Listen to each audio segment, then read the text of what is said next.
SSC CGL Tier 1 എക്സാംസിന്റെ date അടുത്തുകൊണ്ടിരിക്കുകയാണ്. നമുക്ക് എല്ലാവർക്കും അറിയാവുന്ന ഒരു കേസ് തന്നെയാണ്. ഓഗസ്റ്റ് അവസാനം സെപ്റ്റംബർ ആദ്യം എന്നൊരു തീയതിയാണ് ഇപ്പോൾ പല സോഴ്സുകളിൽ നിന്നും അറിയാൻ കഴിയുന്നത്. നമ്മൾ അതൊന്നും മനസ്സിൽ വെക്കേണ്ട ആവശ്യമില്ല. നമ്മൾ ഓഗസ്റ്റ് 20 കഴിയുമ്പോൾ തന്നെ SSC CGL Tier 1 ഡേറ്റ് വരും, Tier 1 എക്സാംസ് നടന്നു തുടങ്ങും എന്നുള്ളത് മനസ്സിൽ വെച്ചുകൊണ്ട് തന്നെയാണ് നമ്മൾ പ്രിപ്പറേഷൻ കണ്ടിന്യൂ ചെയ്ത് പോകേണ്ടത്. അങ്ങനെയാണ് നമ്മൾ സീരീസ് ഓഫ് മാത്സിന്റെ വീഡിയോ നമ്മൾ ഓൾറെഡി അപ്ലോഡ് ചെയ്തുകൊണ്ടിരിക്കുകയാണ്. ഇന്ന് അതിന്റെ പാർട്ട് 5 അഞ്ചാമത്തെ വീഡിയോ ആണ് അപ്ലോഡ് ചെയ്യുന്നത്. ഒരുപാട് ക്വസ്റ്റ്യൻസ് ഇതിനോടകം തന്നെ ഡിസ്കസ് ചെയ്യാൻ സാധിച്ചു, ഒരുപാട് കാര്യങ്ങൾ നിങ്ങളിലേക്ക് എത്തിക്കാൻ സാധിച്ചു, ഒരുപാട് ഷോർട്ട് ട്രിക്സും ഏതൊക്കെ രീതിയിലായിരിക്കും ക്വസ്റ്റ്യൻ വരിക എന്നതെല്ലാം നമ്മൾ ഡിസ്കസ് ചെയ്തു. അപ്പോൾ ഇന്ന് കുറച്ച് ഡീറ്റെയിൽ ആയിട്ട് നമുക്ക് കുറച്ച് കാര്യം പറയാനുണ്ട്, എന്നിട്ട് നമുക്ക് വീഡിയോയിലേക്ക് കടക്കാം. ഓക്കെ, ഇപ്പോൾ ഒരു എക്സാം നടക്കുക. ഇതുവരെ വരാത്തൊരു മാറ്റമാണ് SSC CGL Tier 1 എക്സാംസിന്. ഈ SSC CGL എക്സാമിന് വന്നുകൊണ്ടിരിക്കുന്നത് സെക്ഷണൽ ടൈമോ വന്നു കഴിഞ്ഞു.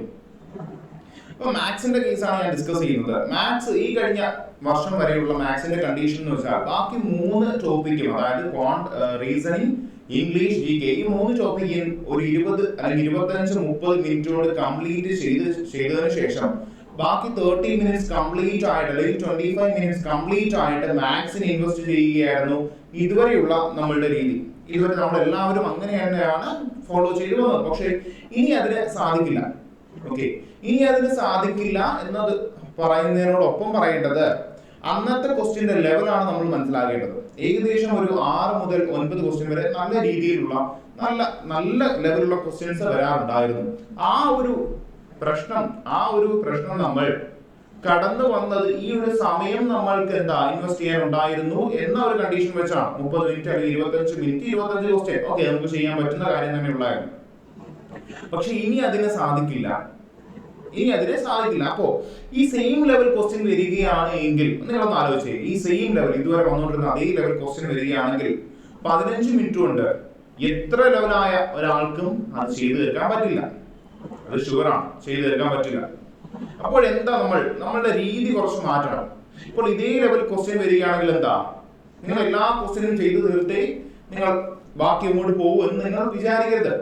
ആദ്യം കാണുന്ന ഫസ്റ്റ് ക്വസ്റ്റ്യൻ ഒന്ന് നോക്കുക, ഒരു 8 മുതൽ 10 സെക്കൻഡ് വരെ ടൈമിൽ ഡിസിഷൻ എടുക്കുക, ഇതെനിക്ക് ചെയ്യാൻ പറ്റുമോ ഇല്ല എന്നുള്ളത് തീരുമാനം എടുക്കുക. അത് കഴിഞ്ഞതിന് ശേഷം ആ സമയം നിങ്ങൾ ചെയ്യാൻ പറ്റില്ല എന്നുണ്ടെങ്കിൽ ആ ക്വസ്റ്റ്യൻ സ്കിപ്പ് ചെയ്യുക, അല്ലെങ്കിൽ മാർക്ക് ഫോർ റിവ്യൂ എടുക്കുക, പിന്നെ ഒന്നും ചെയ്യുക. രണ്ടാമത്തെ ക്വസ്റ്റ്യൻ എടുത്തു, ഇതേ കണ്ടീഷൻ സ്കിപ്പ് ചെയ്യുക. മൂന്നാമത്തെ ക്വസ്റ്റ്യൻ എടുത്തു, പെട്ടെന്ന് ചെയ്യാൻ പറ്റുന്ന ക്വസ്റ്റ്യൻ, ആ ഒരു 8 മുതൽ 10 സെക്കൻഡ് ക്വസ്റ്റ്യൻ വായിച്ച് ആ ഒരു ടൈമിൽ ഡിസിഷൻ എടുത്തു. ഇത് ചെയ്യാൻ പറ്റുന്ന ക്വസ്റ്റ്യൻ ആണ്, വലിയ കുഴപ്പമൊന്നുമില്ല, ഞാൻ ചെയ്തു കാണുന്ന മോഡൽ ആണെന്നുള്ളത് ഡിസിഷൻ എടുക്കുക, അപ്പോഴേ അത് ചെയ്യുക, ആ ക്വസ്റ്റ്യൻ ചെയ്യുക. ഇങ്ങനെ 4, 5, 6, 7, 8 ക്വസ്റ്റ്യൻ 25 വരെ ക്വസ്റ്റ്യൻ നിങ്ങൾ കാണാൻ ശ്രമിക്കുക. വെറുതെ കണ്ട് പോവുകയല്ല ചെയ്യേണ്ടത്. നിങ്ങൾക്ക് എത്രയും പെട്ടെന്ന് ചെയ്യാൻ പറ്റുന്ന ക്വസ്റ്റ്യൻ അത്രയും പെട്ടെന്ന് തന്നെ ചെയ്യുക. ഇങ്ങനെ ഒരു 12 മുതൽ 13 ക്വസ്റ്റ്യൻ വരെ ഉറപ്പായിട്ടും ചെയ്യാൻ പറ്റും. പിന്നെ തിരിച്ചു വന്നിട്ട് എന്ത് ചെയ്യുക, ഒരു 4-5 ക്വസ്റ്റ്യൻ കൂടെ ഒരു 10 മിനിറ്റ് ശേഷം 8 മുതൽ 10 മിനിറ്റ് വരെ നമുക്ക് എന്തായാലും ആ ഒരു പ്രോസസ് എടുക്കും. 12 മുതൽ 14 ക്വസ്റ്റ്യൻ വരെ ചെയ്യാൻ എടുക്കും. പിന്നെ തിരിച്ചു വന്നിട്ട് എന്ത് ചെയ്യുക, ബാക്കിയുള്ള മാർക്ക് ഫോർ റിവ്യൂ എടുത്ത് ബാക്കി 5 മിനിറ്റിൽ 3, 4, 5 ക്വസ്റ്റ്യൻസ് ചെയ്യുക, അത്രയും മതി. അപ്പോൾ തന്നെ ഏകദേശം നമ്മൾ ഒരു 17, 18 ആ ഒരു റേഞ്ചിലേക്ക് എത്തി. ഈ ഒരു കണ്ടീഷൻ ഇങ്ങനെ മാത്രമേ, അല്ലെങ്കിൽ ഒരു മാക്സിമം 20 ഇരിക്കട്ടെ, മാക്സിമം 20 ക്വസ്റ്റ്യന്റെ ലെവൽ പഴയ കണക്കായിരുന്നു എങ്കിലാണ് ഞാൻ ഈ പറയുന്നത്. മാക്സിമം ഒരു 19 to 20, 19 മുതൽ 20 ക്വസ്റ്റ്യൻ വരെ ആയിരിക്കും നിങ്ങൾക്ക് ആർക്കായാലും ചെയ്യാൻ സാധിക്കുക. അപ്പോൾ നിങ്ങൾ മനസ്സിൽ കൊണ്ടു നടക്കേണ്ടത്, ഈഗോ എന്ന് പറയുന്ന സാധനം എടുത്തു കളയുക. ഒരു പെർസെന്റേജിന്റെ ക്വസ്റ്റ്യൻ കണ്ടു, അല്ലെങ്കിൽ പ്രോഫിറ്റ് ആൻഡ് ലോസിന്റെ ഒരു ഡിസ്കൗണ്ട് സ്റ്റോക്ക് കീപ്പറിന്റെ ക്വസ്റ്റ്യൻ കണ്ടു എന്നിരിക്കട്ടെ, അല്ലെങ്കിൽ ഒരു ഡിസ്കൗണ്ടിന്റെ ക്വസ്റ്റ്യൻ കണ്ടു എന്നിരിക്കട്ടെ, നിങ്ങൾ ഒരുപാട് വട്ടം ചെയ്ത് ശീലിച്ച ക്വസ്റ്റ്യൻ മോഡലാണ് എന്ന് നിങ്ങൾക്ക് ഉറപ്പുണ്ട്, നിങ്ങൾ അത് ചെയ്തിരിക്കും. നിങ്ങൾ അത് ചെയ്തില്ല എന്നുണ്ടെങ്കിൽ നിങ്ങൾ ഈഗോ ഹേർട്ട് ആവും. നിങ്ങളെ തന്നെ ഡൗട്ട് ചെയ്യാൻ തുടങ്ങും, ഞാൻ പോകുന്ന വഴി ശരിയാണോ എന്നുള്ളത്. ഒരു എക്സാമ്പിളിൽ ആദ്യത്തെ ഒരു 5 ക്വസ്റ്റ്യൻ ഇങ്ങനെ ഒരു ക്വസ്റ്റ്യൻ വന്നിരിക്കുക, നിങ്ങൾ എന്തായാലും അറ്റൻഡ് ചെയ്യാൻ പോകും. നിങ്ങൾക്ക് അത്രയും കോൺഫിഡന്റ് ഉള്ള ഒരു ക്വസ്റ്റ്യൻ ആണല്ലോ. അപ്പോൾ എന്തായിരിക്കണം നിങ്ങൾ ആ ടൈമിൽ ആലോചിക്കേണ്ടത്? ശരിയാ, എനിക്ക് അറിയാവുന്ന ക്വസ്റ്റ്യൻ, പക്ഷെ ആ ക്വസ്റ്റ്യൻ ഒന്നുകൂടെ ഡീറ്റെയിൽ ആയിട്ട് നോക്കുക. അതിന്റെ നമ്പേഴ്സ് ചിലപ്പോ കാൽക്കുലേറ്റീവ് ആയിരിക്കും, അതിന്റെ ഓപ്ഷൻസിൽ നിന്ന് എലിമിനേഷൻ പറ്റാത്ത രീതിയിലായിരിക്കും ആ ഓപ്ഷൻസ് സെറ്റ് ചെയ്തിരിക്കുക. അപ്പൊ ഇങ്ങനെ കണ്ടീഷൻസ് ഉണ്ടോ എന്ന് ചെക്ക് ചെയ്യുക. ഇങ്ങനെ കാൽക്കുലേറ്റ് ആണെങ്കിൽ ഒരുപാട് സമയമെടുക്കും. നമുക്ക് അറിയാവുന്ന കോൺസെപ്റ്റ് ആയിരിക്കും, ചെയ്ത ക്വസ്റ്റ്യൻസ് ആയിരിക്കും, എന്നാൽ പോലും എന്ത് ചെയ്യുക, നിങ്ങൾ ഒന്നുകൂടെ ഈ കാര്യങ്ങളൂടെ വിലയിരുത്തുക. നമ്പേഴ്സ് എങ്ങനെയാണ്, കാൽക്കുലേറ്റീവ് ആണോ, ഓപ്ഷൻസ് എങ്ങനെയാണ്, അടുത്താണോ എന്നുള്ളതെല്ലാം നിങ്ങൾ മനസ്സിലാക്കിയതിനു ശേഷം മാത്രമേ ആ ഒരു ഡിസിഷൻ എടുക്കാവൂ. നിങ്ങൾക്ക് ആ ചോദ്യം അറിയാം, നിങ്ങൾ ചെയ്തിട്ടുണ്ട് എന്ന ഒരു കാരണം കൊണ്ട് മാത്രം നിങ്ങൾ അതിനെ അറ്റൻഡ് ചെയ്യാൻ പോകരുത്. അവിടെയാണ് ഈഗോ മാറ്റി വെക്കണം എന്ന് പറയുന്നത്. ഈ രീതിയിൽ അറ്റൻഡ് ചെയ്യുകയാണ് എങ്കിൽ നിങ്ങൾക്ക് എന്ത് ചെയ്യാം, ഈ പറഞ്ഞ പോലെ 18 മുതൽ അല്ലെങ്കിൽ 19 മുതൽ 20 ദിവസം വരെ അറ്റൻഡ് ചെയ്യാൻ പറ്റും പഴയ ലെവലാണെങ്കിൽ. ഇനി ഒന്ന് മറിച്ച് ചിന്തിച്ചേ, ഇങ്ങനെ വരികയാണെങ്കിൽ മോസ്റ്റ് പ്രോബബ്ലി കട്ട് ഓഫ് കുറയാനാണ് സാധ്യത. എല്ലാവർക്കും ഈ ഒരു റേഞ്ചിലേക്ക് എത്താൻ സാധിക്കണം എന്നില്ല. മോസ്റ്റ് പ്രോബബ്ലി കട്ട് ഓഫ് കുറയും. ഇങ്ങനെയാണ് വരുന്നതെങ്കിൽ ഇനി മറിച്ച് ചിന്തിച്ചേ, കട്ട് ഓഫ് അതേ രീതിയിൽ നിലനിർത്തണം എന്നുണ്ട് എങ്കിൽ ക്വസ്റ്റ്യന്റെ ലെവൽ കുറയ്ക്കും. ക്വസ്റ്റ്യന്റെ ലെവൽ എന്ന് ഞാൻ ഉദ്ദേശിച്ചത് കോൺസെപ്റ്റ് വൈസ് നിങ്ങൾക്കൊരു പെർസെന്റേജിനെ കുറിച്ച് നമുക്ക് കണ്ടുപരിചയമുണ്ട്. ഒരു പാരഗ്രാഫോ അല്ലെങ്കിൽ ഒരുപാട് ആ ഒരു സ്ക്രീനിൽ പകുതിയോളം നിറഞ്ഞിരിക്കുന്ന ക്വസ്റ്റ്യൻസ് ഒക്കെ വരാറുണ്ട്. അങ്ങനെ കോൺസെപ്റ്റ് വൈസ് ഒരുപാട് ഡീപ്പായിട്ട് പോകേണ്ട ക്വസ്റ്റ്യൻ എണ്ണം കുറയ്ക്കും. 1-2 ക്വസ്റ്റ്യനെ അത് ഇടാൻ സാധ്യതയുള്ളൂ ഈ കട്ട് ഓഫ് നിലനിർത്തണം എങ്കിൽ. ഓക്കെ, അത് കുറച്ചുകൊണ്ട് എന്ത് ചെയ്യുക, കാൽക്കുലേറ്റീവ് ആകും. ക്വസ്റ്റ്യൻ സിമ്പിൾ ആയിരിക്കും, പക്ഷെ എന്ത് ചെയ്യുക, കാൽക്കുലേറ്റീവ് ആകും. ഇപ്പൊ ക്വസ്റ്റ്യൻ വായിച്ചെടുക്കുന്ന സമയം നിങ്ങൾക്ക് എവിടെ കൊടുക്കാം, കാൽക്കുലേഷന് കൊടുക്കേണ്ടി വരും. അതിനാണ് ഞാൻ ഓരോ കാര്യങ്ങളും പറയുന്നത്. ആ ഒരു കണ്ടീഷൻ വരികയാണെങ്കിൽ നമ്മൾ അഡാപ്റ്റ് ചെയ്തേ പറ്റൂ. അതിനാണ് നിങ്ങൾ ബേസ് സ്ട്രോങ് ആക്കണം എന്ന് പറയുന്നത്. ഒരുപാട് കോൺസെപ്റ്റ് ചിന്തിച്ച് പോകേണ്ട ആവശ്യം ആ ഒരു കണ്ടീഷനിൽ വരുന്നില്ല. ബേസ് സ്ട്രോങ് ആക്കുക, കാൽക്കുലേറ്റീവ് സ്പീഡ് ഇംപ്രൂവ് ചെയ്യുക, ഡെയിലി മൾട്ടിപ്ലിക്കേഷൻ ടേബിളും സ്ക്വയർസും ക്യൂബ്സും അതേപോലെ സിംപ്ലിഫിക്കേഷൻ സ്പീഡ് മാക്സിന്റെ ഒക്കെ മെറ്റീരിയൽ എടുത്ത് വെച്ച് ഡെയിലി ചെയ്യുക. ഒരു ദിവസം പോലും സ്കിപ്പ് ചെയ്യാതെ. ഇന്ന് ഞാൻ ചെയ്തു, ഞാൻ ഓക്കെ, നാളെ ചെയ്തു, എനിക്ക് കുറച്ചൊരു ഇമ്പ്രൂവ്മെന്റ് ഉണ്ട്, ഒരാഴ്ച ചെയ്തു, ഞാൻ സെറ്റായി, എനിക്ക് ഇനി പ്രശ്നമൊന്നുമില്ല എന്ന് വിചാരിച്ച് നിങ്ങൾ പോകരുത്. ഹോബി ആക്കി എടുക്കുക. രാവിലെ എണീറ്റ് ഒരു 1/4-3/4 മണിക്കൂർ ഇതിനു വേണ്ടി മാത്രം സ്പെൻഡ് ചെയ്യുക. എന്നാൽ മാത്രമേ ഈ ഒരു രീതിയിൽ ക്വസ്റ്റ്യൻ വരികയാണെങ്കിൽ നിങ്ങൾക്ക് അറ്റൻഡ് ചെയ്യാൻ സാധിക്കുകയുള്ളൂ. അപ്പോൾ ഈ 2 കണ്ടീഷൻ ആണ് വരാൻ സാധ്യതയുള്ളത് എന്ന് നമ്മൾ മനസ്സിലാക്കുന്നത് ടൈമർ വന്നതുകൊണ്ടാണ്. ആദ്യമായിട്ടാണ് SSC CGL എക്സാമിന് ഒരു ടൈമർ ഇൻട്രൊഡ്യൂസ് ചെയ്യുന്നത്. ഞാനും നിങ്ങളും എല്ലാം ഇതിൽ പുതിയ ആൾക്കാർ തന്നെയാണ്. ഇപ്പോൾ എക്സാം കഴിയാതെ അല്ലെങ്കിൽ ആൻസർ കീ കൈ കിട്ടാതെ നമുക്കൊന്നും പറയാൻ പറ്റില്ല. ഇപ്പോ ഊഹാപോഹങ്ങൾ മാത്രമാണ്. ഇങ്ങനെ 2 സാധ്യതകളാണ് ഇതിന് മുമ്പിലുള്ളത് എന്ന് മാത്രമാണ് നമ്മൾ ഡിസ്കസ് ചെയ്തത്. ഓക്കെ, അപ്പോ നമുക്കിനി ക്വസ്റ്റ്യനിലേക്ക് കടക്കാം. ഇനി അധികം സമയം കളയണ്ട, നമുക്കിനി ക്വസ്റ്റ്യൻ ചെയ്തു തുടങ്ങാം. Okay, first question, find the sum of squares of first 20 natural numbers. ആദ്യത്തെ 20 നാച്ചുറൽ നമ്പേഴ്സിന്റെ എന്ത് ചെയ്യുക, സ്ക്വയേഴ്സിന്റെ സമ്മ് കാണുക. അതായത് 1 square plus 2 square plus 3 square plus ഇങ്ങനെ എവിടെ വരെ 20 സ്ക്വയർ വരെ സമമാണ്. ഇതാണ് നമ്മൾ ചോദിച്ചിരിക്കുന്നത്. ഡയറക്റ്റ് ആയിട്ട് ഇക്വേഷൻ ഉണ്ട്, നിങ്ങൾക്ക് അറിയാവുന്ന കേസ് തന്നെയാണ്. നോക്കി, n into n plus 1 into 2n plus 1 divided by 6. n into n plus 1 into 2n plus 1 divided by 6. ഈ equation ഏതിന്റെയാ? To find the sum of squares of first n natural numbers. നോക്കി, ഇവിടെ n number of terms ഇവിടെ 20 ആണ്. 20 into 20 plus 1 21 into 2 എന്നെന്താ 2 into 20 40 40 plus 1 41 divided by 6. 2 കൊണ്ട് cut ചെയ്തു വന്നു. 3 21 cut ചെയ്തു 7 വന്നു. നോക്കി, ഇനി നോക്കി യൂണിറ്റ് ഡിജിറ്റ് നോക്കി, 0 ഉണ്ട്, 5 ഉണ്ട്, 7 ഉണ്ട്, 6 ഉണ്ട്. യൂണിറ്റ് ഡിജിറ്റ് 4 ആണ്. ഓക്കെ ആണല്ലോ, അതിൽ തന്നെ ആൻസർ നമുക്ക് ചെയ്യേണ്ട ആവശ്യമില്ല. നോക്കി, 10 കൊണ്ട് ഏത് നമ്പറിനെ എത്ര വട്ടം മൾട്ടിപ്ലൈ ചെയ്താലും യൂണിറ്റ് ഡിജിറ്റ് എന്ത് തന്നെയായിരിക്കും, 0 തന്നെയായിരിക്കും. അങ്ങനെയുള്ള ഒരേ ഒരു ഓപ്ഷനേ ഉള്ളൂ, നമുക്ക് ആൻസർ കിട്ടി. ഓക്കെ, നമ്മുടെ ആൻസർ എന്താ? 2870. നോക്കി, അല്ലെങ്കിൽ എന്ത് ചെയ്യാം, 10 into 7 into 41. നോക്കി, 41 into 7 എന്താ വരുന്നത്? 40 into 7 എന്താ? 4 into 7 28. 40 into 7 എന്താ? 280. 280 പ്ലസ് എന്താ പിന്നെ നടക്കുന്നത് അവിടെ? 7 into 1 7. 280 പ്ലസ് 7 287. പിന്നെ എന്തെങ്കിലും ഒരു 0 കൊടുക്കുക. 2870. ഈ ഇക്വേഷൻസ് നിങ്ങൾ കറക്റ്റ് ആയിട്ട് അറിഞ്ഞിരിക്കണം. Sum of squares of first n natural numbers മാത്രമാണ് നമ്മളിവിടെ പറഞ്ഞത്. ബാക്കി ഇക്വേഷൻസ് കൂടെ നിങ്ങൾക്ക് ഞാൻ ഡിസ്കസ് ചെയ്തു തരാം. ഇനി sum of first n natural numbers equations ആണ്. റിവിഷൻ പോലെയാണ് ഈ ക്ലാസ് നമ്മൾ ഈ ഒരു സീരീസ് നമ്മൾ കണ്ടക്ട് ചെയ്യുന്നത്. അപ്പോൾ റിവൈസ് ചെയ്യുക, ഇക്വേഷൻസ് ഒന്ന് മറന്നിരിക്കുന്നതെല്ലാം ഒന്ന് എന്ത് ചെയ്യുക, ഓർത്തെടുക്കുക. Sum of first n natural numbers. Sum of first natural numbers ആണ്, മൊത്തം എഴുതുന്നില്ല, ഇക്വേഷൻ മാത്രം ഞാൻ എഴുതാം. Sum of first n natural numbers n into n plus 1 by 2. n into n plus 1 divided by 2. n into n plus 1 divided by 2. ഇനി sum of first n even natural numbers. വേറെ ഒന്നുമില്ല, ഇവിടുന്ന് 2 അങ്ങ് കളയുക, n into n plus 1.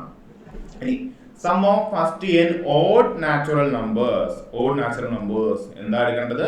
n square. Sum of first n odd natural numbers n square. ഇനി സ്ക്വയറിന്റെ കാര്യം പറഞ്ഞു. Sum of squares of first n natural numbers എന്താ? ഓൾറെഡി നമ്മൾ ഡിസ്കസ് ചെയ്തു. n into n plus 1 into 2n plus 1 divided by 6. ഇനി cube of sum of cubes of first n natural numbers. Sum of cubes of first n natural നമ്പേഴ്സിന്റെ equation എഴുതുകയാണ്. n into n plus 1 divided by 2 the whole square. ഇതായിരിക്കും equation. Okay, ഇത് ഞാൻ എഴുതിയത് ഇവിടെ sum മാത്രമാണ് എഴുതിയത്, സമ്മുകൾ മാത്രമാണ് എഴുതിയത്. ഇത് മാത്രമല്ല വരാൻ സാധ്യതയുള്ളത്, ഇതിന്റെ എല്ലാം ആവറേജും കൂടെ വരാൻ സാധ്യതയുണ്ട്. Average of first natural number, average of first ഇത്ര even natural number, average of first ഇത്ര ഓഡ് നാച്ചുറൽ നമ്പർ, ഇതെല്ലാം വരാൻ സാധ്യതയുണ്ട്. അപ്പോൾ എന്ത് ചെയ്യുക? ആവറേജ് എന്ന് വെച്ചാൽ എന്താ? ഒന്നും അറിയണ്ട, ഈ സമ്മ് മാത്രം പഠിച്ച ആവറേജ് നമുക്ക് കണ്ടുപിടിക്കാൻ പറ്റും. ആവറേജ് എന്ന് വെച്ചാൽ എന്താ? സം ഡിവൈഡഡ് ബൈ നമ്പർ ആണല്ലോ. സം ഓൾറെഡി ഇതാ കിടക്കുക, എല്ലാം സം അല്ലേ. ഡിവൈഡ് ബൈ നമ്പർ എന്താ? n ആണ്. അപ്പോൾ എന്ത് ചെയ്യുക? ഈ സമ്മുകൾ എന്ത് ചെയ്യുക? n കൊണ്ടങ്ങ് ഡിവൈഡ് ചെയ്യുക, അത്രയേ ഉള്ളൂ. ഈ സമ്മ് മാത്രം പഠിച്ചാൽ അതാണ്. ഇവിടെ n കൊണ്ട് ഡിവൈഡ് ചെയ്യുമ്പോൾ n പോയി, ഇവിടെ n കൊണ്ട് ഡിവൈഡ് ചെയ്യുമ്പോൾ n പോയി, ഇവിടെ n കൊണ്ട് ഡിവൈഡ് ചെയ്യുമ്പോൾ ഒരു n പോയി, ഒരു n മാത്രമായി. ഇങ്ങനെ നമുക്ക് പെട്ടെന്ന് ചെയ്യാൻ പറ്റുന്നേ ഉള്ളൂ. അതാ പറഞ്ഞത്, സമ്മ് പഠിച്ചിരിക്കുക, ആവറേജ് നിങ്ങളുടെ കൂടെ വന്നോളും. ക്ലിയർ ആണല്ലോ? ഓക്കെ, അപ്പൊ അടുത്ത ക്വസ്റ്റ്യനിലേക്ക് നമുക്ക് പെട്ടെന്ന് പോവാം. ഓക്കെ, അടുത്ത ക്വസ്റ്റ്യൻ നോക്കി. ABCD is a cyclic quadrilateral. ABCD is a cyclic quadrilateral such that cyclic quadrilateral എങ്ങനെ വരുന്നത് അറിയാലോ? ഒരു സർക്കിളിനകത്ത് ഒരു quadrilateral. Okay, such that AB is the diameter. സർക്കിളിന്റെ ഡയമീറ്റർ ആയിട്ട് AB യെ ഓൾറെഡി പറയുക. AB സർക്കിളിന്റെ ഡയമീറ്റർ ആണ്. Diameter of the circle circumscribing it. If angle ADC equal to 140 degree, find the measure of BAC. Okay, condition ഞാൻ എഴുതുക. AB diameter ആണ്. ഞാൻ സൈക്ലിക് ക്വാഡ്രിലാറ്ററലിനകത്ത് ഒരു എന്താ പറയുന്നത്? AB ഇവിടെ കിടക്കുക, CD, ABCD കൊടുത്തു. അല്ലെങ്കിൽ ഒന്നുകൂടെ നമുക്ക് കറക്റ്റ് ചെയ്ത് വരയ്ക്കാം.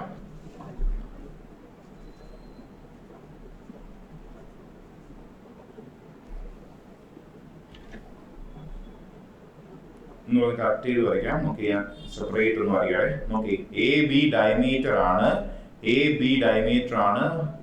ഒരു ക്വാഡ്രിലാറ്ററൽ അതുകൊണ്ട് അതിന്റെ പേര് ABCD. ഓക്കെ, കഴിഞ്ഞു. ABCD. Okay, angle ADC 140 degree ആണ്. അങ്ങനെയാണെങ്കിൽ എന്ത് കണ്ടുപിടിക്കുക? ആംഗിൾ BAC, ഈ ആംഗിൾ കണ്ടുപിടിക്കുക. ഇതാണ് നമ്മുടെ ക്വസ്റ്റ്യൻ. സിമ്പിൾ ആയിട്ട് ചെയ്യാൻ പറ്റുന്ന ഒരു ക്വസ്റ്റ്യൻ തന്നെയാണ്. സൈക്ലിക് ക്വാഡ്രിലാറ്ററലിന്റെ ഒരു ചോദ്യമാണ്. സിമ്പിൾ ആയിട്ട് ചെയ്യാൻ. ഞാൻ ഈ ക്വസ്റ്റ്യൻ ഏത് ക്വസ്റ്റ്യൻ നിങ്ങൾക്ക് തന്നാലും നിങ്ങൾ എന്ത് ചെയ്യുക? ഒന്ന് പൗസ് ചെയ്തിട്ട് നിങ്ങൾ അത് ചെയ്തു നോക്കുക. എന്നിട്ട് മാത്രം എന്ത് ചെയ്യുക? ഞാൻ തരുന്ന സൊല്യൂഷൻസ് നോക്കുക. ഓക്കെ, നോക്കി, ഞാൻ ഇവിടെ രണ്ടും ഒന്ന് കണക്ട് ചെയ്യുന്നു. A to C, CAയുമായിട്ട് കണക്ട് ചെയ്യുന്നു. ഇത് മാത്രം ചെയ്താൽ മതി, നമ്മുടെ ആൻസർ ആയി. CAയുമായിട്ട് കണക്ട് ചെയ്തു. നോക്കി, ഇനി എന്താ അവിടെ ചെയ്യേണ്ടത്?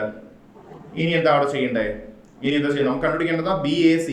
ഈ ആംഗിൾ ആണ് നമുക്ക് കണ്ടുപിടിക്കേണ്ടത്, BAC. നോക്കി, ഒരു ട്രയാങ്കിൾ ആയില്ലേ? ട്രയാങ്കിൾ BAC ട്രയാങ്കിൾ ആയി. ഈ രണ്ട് ആംഗിൾ കിട്ടിയാൽ നമുക്ക് ഈ ആംഗിൾ കണ്ടുപിടിക്കാം. നോക്കി, ഒരു ഡയമീറ്റർ, ഇതൊരു സെമി സർക്കിൾ അല്ലേ? ഒരു ഡയമീറ്റർ ഇതൊരു സെമി സർക്കിൾ അല്ലേ? ആ സെമി സർക്കിളിന്റെ ഡയമീറ്റർ ഒരു ആംഗിൾ മേക്ക് ചെയ്ത ആ ആംഗിളിനെ നമുക്ക് എന്ത് വിളിക്കാം? 90 ഡിഗ്രി എന്ന് വിളിക്കാം.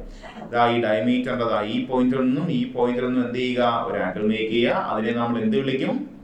റൈറ്റ് ആംഗിൾ അല്ലെങ്കിൽ 90 ഡിഗ്രി എന്ന് വിളിക്കും. ഓക്കെ, നോക്കിയേ, ഇത് 90 ഡിഗ്രി കിട്ടി. നോക്കി, ഈ ആംഗിൾ എന്താ? ആംഗിൾ B എന്താ? അത് പറയും. ആംഗിൾ B എന്താ? അല്ലെങ്കിൽ ആംഗിൾ ABC എന്ത് വരും? നോക്കി, ABC എന്ന് വെച്ചാൽ എന്താ? 180 ഡിഗ്രി മൈനസ് 140 ഡിഗ്രി. 140 ഡിഗ്രി ഒരു സൈക്ലിക് ക്വാഡ്രിലാറ്ററൽ ആണ്. ഇവിടെ എന്താ സംഭവിച്ചത്? നോക്കി, ഇതിന്റെ ഓപ്പോസിറ്റ് ആണ് എന്ത്? ഈ സൈഡ് നിൽക്കുന്നത്. അപ്പൊ എന്താ? 180 ഡിഗ്രി മൈനസ് 140 ഡിഗ്രി ആയിരിക്കും എന്ത് നമ്മുടെ ഈ ആംഗിൾ ABC. അപ്പൊ എന്ത് വരും? 40 ഡിഗ്രി. ഇത് നോക്കിയേ, ഇൻ ട്രയാങ്കിൾ BACയിലെ രണ്ട് ആംഗിൾ കിട്ടി. 40 ഡിഗ്രിയും 90 ഡിഗ്രിയും. ബാക്കി എന്താ? അപ്പോഴ് ആംഗിൾ നമുക്ക് കണ്ടുപിടിക്കേണ്ട ആംഗിൾ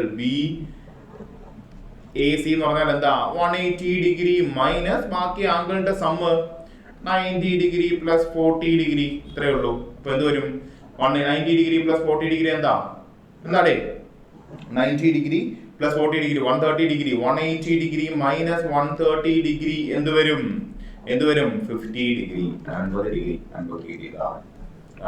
ഇത്രയും സമയം എടുക്കേണ്ട ആവശ്യമൊന്നുമില്ല. നമ്മൾ ഫിഗറും വരച്ച് ഇത്രയും കാര്യങ്ങൾ ചെയ്തപ്പോഴാണ് ഇത്രയും സമയം എടുക്കേണ്ടി വന്നത്. ഇത്ര ഒന്നുമില്ല. നോക്കി ഈ ഡയമീറ്റർ ഒന്ന് കാണുമ്പോഴേ എന്ത് ചെയ്യുക, ഈ ഒരു ലൈൻ അങ്ങ് വരച്ചിടുക. എന്ത് ചെയ്യും, ഇതൊരു 90 ഡിഗ്രി ആണ്. 140 ഡിഗ്രിയുടെ ഓപ്പോസിറ്റ് ഉള്ളത് അതിന് എന്തായിരിക്കും 180 ഡിഗ്രി മൈനസ് ചെയ്യുന്ന ആംഗിൾ ആയിരിക്കും. ഇതെന്താ 40 ഡിഗ്രിയാണ്. 90 പ്ലസ് 40 എന്താ 130 ഡിഗ്രി. 130 ഡിഗ്രിന്ന് ഈ ട്രയാങ്കിളിന്റെ ഹോൾ ആംഗിളിന്റെ സമായ 180 ഡിഗ്രി കുറച്ച് കളയുക. അപ്പൊ ഈ ആംഗിൾ ഒരു ആംഗിൾ കിട്ടില്ലേ, എന്ത് കിട്ടും നമുക്ക് ആൻസർ 50 ഡിഗ്രി. ഓക്കെ, അടുത്ത ക്വസ്റ്റ്യനിലേക്ക് കിടക്കാം. How many kilograms of sugar costing rupees 9 per kilogram must be mixed with 27 kilogram of sugar costing rupees 7 per kilogram so that there may be a gain of 10% by selling the mixture at 9.24 rupees per kg. Okay, ഞാൻ ആദ്യം question കണ്ടു. Okay, എനിക്കിതിൽ അലിഗേറ്റ് ചെയ്യാൻ പറ്റുന്നില്ല എന്നുണ്ട് എങ്കിൽ നിങ്ങൾ അന്നേ ക്വസ്റ്റ്യൻ സ്കിപ്പ് ചെയ്യുക. ബാക്കി ഒരു മെത്തേഡും നിങ്ങൾക്ക് ആ ടൈമിൽ ചെയ്തു തീർക്കാൻ പറ്റില്ല. ഓക്കെ, ഈ ക്വസ്റ്റ്യൻ അലിഗേഷൻ വെച്ചാണ് നമ്മൾ പോകേണ്ടത്. അലിഗേറ്റ് ചെയ്യുന്നതിന്റെ മെത്തേഡ് എന്താ നോക്കി. ഇവിടെ എന്താ ആദ്യത്തെ വെറൈറ്റി ഞാൻ അതിന് എ എന്ന് കൊടുക്കുന്നു. എയുടെ കോസ്റ്റ് പ്രൈസ് കോസ്റ്റിംഗ് ആണ്. കോസ്റ്റ് പ്രൈസ് എന്താ 9 ഒരു കിലോയ്ക്ക് 9 രൂപ. ഓക്കെ, ഇനി that must be mixed with 27 kg of sugar costing. അടുത്ത വെറൈറ്റി ബി എന്ന് കൊടുത്തു. അതിന്റെ ഒരു കിലോയുടെ വില എത്രയാ 7 രൂപ. ഈ 7 രൂപയ്ക്ക് വിൽക്കുന്നത് എത്ര ക്വാണ്ടിറ്റി ഉണ്ടെന്ന് ഇവർ പറയുന്നുണ്ട്. 27 കിലോഗ്രാം ആണ്. 27 കിലോഗ്രാം ആണ് എന്ത് ഒരു കിലോയ്ക്ക് 7 രൂപയ്ക്ക് കോസ്റ്റ് പ്രൈസ് ഉള്ളത്. ആ വെറൈറ്റിക്ക് എന്താ ഒരു കിലോയ്ക്ക് 7 രൂപ. അങ്ങനെ എത്ര കിലോഗ്രാം ഉള്ളത് 27 kg. താഴെ അല്ലേ ക്വാണ്ടിറ്റി ചെയ്യേണ്ടത് ആണല്ലോ, താഴെ വരുന്നത് ക്വാണ്ടിറ്റി ആണല്ലോ ആണ്. Okay, so that there may be a gain of 10% by selling the mixture at rupees 9.24 kg. Okay, ഇവിടെയാണ് ഒരു പ്രശ്നം നിലനിൽക്കുന്നത്. ഇവിടെ നമ്മൾ കോസ്റ്റ് പ്രൈസ് കൊടുത്തു. അപ്പോൾ ഓവറോളും എന്ത് തന്നെ കൊടുക്കാൻ പറ്റൂ, കോസ്റ്റ് പ്രൈസ് തന്നെ കൊടുക്കാൻ പറ്റും. പക്ഷെ ഇവിടെ എന്താ 10% ബൈ സെല്ലിംഗ്, വിറ്റപ്പോൾ ഏത് രൂപയ്ക്ക് വിൽക്കാൻ പറ്റി 9 രൂപ 24 പൈസ ഒരു കിലോയ്ക്ക്. അപ്പോൾ ഈ 9.24 എന്ന് പറയുന്നത് എന്താ സെല്ലിംഗ് പ്രൈസ് ആണ്. നമുക്കിവിടെ സെല്ലിംഗ് പ്രൈസ് ഓവറോൾ ആയിട്ട് കൊടുക്കാൻ പറ്റില്ല. ഇവിടെയും കോസ്റ്റ് പ്രൈസ് ആണെങ്കിൽ ഇവിടെയും എന്താ കോസ്റ്റ് പ്രൈസ് തന്നെയായിരിക്കും. അപ്പോൾ എന്താ ഈ സെല്ലിംഗ് പ്രൈസിൽ കിടക്കുന്ന കോസ്റ്റ് പ്രൈസിലേക്ക് കൺവേർട്ട് ചെയ്യുക. എങ്ങനെ കൺവേർട്ട് ചെയ്യാം, എന്താ പറഞ്ഞിരിക്കുക നോക്കി. വിറ്റപ്പോൾ എത്ര ശതമാനം ലാഭം കിട്ടി, 10% ലാഭം കിട്ടി. അതായത് 10% കൂടി നിൽക്കുന്ന കോസ്റ്റ് പ്രൈസിൽ നിന്നും 10% കൂടി നിൽക്കുന്ന എമൗണ്ട് ആണ് 9.24. അപ്പൊ അതങ്ങ് കുറയ്ക്കുക, അത്രേ ഉള്ളൂ. 10% റേഷ്യോയിൽ തന്നെ ചെയ്യാം. 10% എന്ന് വെച്ചാൽ എന്താ 1/10. അതായത് 10 ആയിരുന്നു CP, പ്രോഫിറ്റ് 1. ഇപ്പൊ സെല്ലിംഗ് പ്രൈസ് എന്താ 10 + 1 കോസ്റ്റ് പ്രൈസ് പ്ലസ് പ്രോഫിറ്റ് അല്ലേ സെല്ലിംഗ് പ്രൈസ്. ഓക്കെ, ഇപ്പൊ 9.24 എന്ന് പറഞ്ഞാൽ 11 യൂണിറ്റ്. CP കണ്ടുപിടിക്കണമെങ്കിൽ എന്ത് ചെയ്യുക, 10 യൂണിറ്റിലേക്ക് കൺവേർട്ട് ചെയ്യുക. ഇത്രേ ഉള്ളൂ. ഇപ്പൊ എന്താ നമുക്ക് ആൻസർ കിട്ടുന്നത്, ഇതില് എന്താ ആൻസർ കിട്ടുന്നത് നോക്കി. 9.24 ഡിവൈഡഡ് ബൈ 11 എന്ത് കിട്ടും 8.4 വരും. 88 ഡെസിമൽ മാറ്റിയിട്ട് ഒന്ന് ആലോചിച്ച് നോക്കുക. 88 എത്ര വട്ടം പോകും 8. പിന്നെന്താ ബാക്കി എന്താ ഉള്ളത് 4 ആണുള്ളത്. 44 4 വട്ടം 8.4 വരും. ഓക്കെ, ഡെസിമൽ കറക്റ്റ് ആയിട്ട് പ്ലേസ് ചെയ്യാട്ടോ. നോക്കി 8.4 വന്നു. നിങ്ങൾക്ക് എന്തെങ്കിലും ഡൗട്ട് ഉണ്ട് എങ്കിൽ ഒരു കാര്യം മാത്രം ആലോചിച്ചാൽ മതി. ഈ 9ന്റെയും 7ന്റെയും നടുക്ക് നിൽക്കുന്ന ഒരു വാല്യൂ ആയിരിക്കും ഇവിടെ വരിക, ഓവറോൾ വരിക.